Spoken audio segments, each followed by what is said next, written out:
Hello everybody, this is Paul from Headlight Experts. You can find us at headlightexperts.com for all your automotive lighting needs.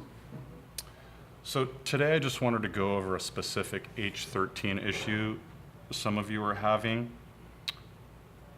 So let's go over that. On the H13 plug here,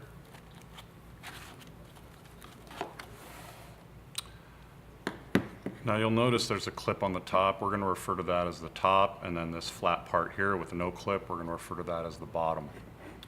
Now what's happening is people are plugging these in and they're not working because these three little pins here that appear to be perfectly straight are just not lining up with the pins on the other end of your factory plug.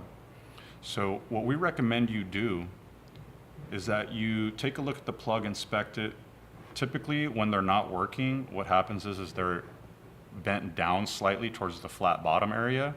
So what we recommend you do is you just put your finger in there, try to grab all three, and just adjust them so they're perfectly in the center of this ovalish type connector. But if you can't get them directly in the middle, what you'll want to do is at least have them closer towards the clip top section here. And then try plugging them in again and they should work. These are not defective out of the box, so that should help you determine if your pins are correct or incorrect. All right? If you have any questions, feel free to email us. And that's it. Have a great day.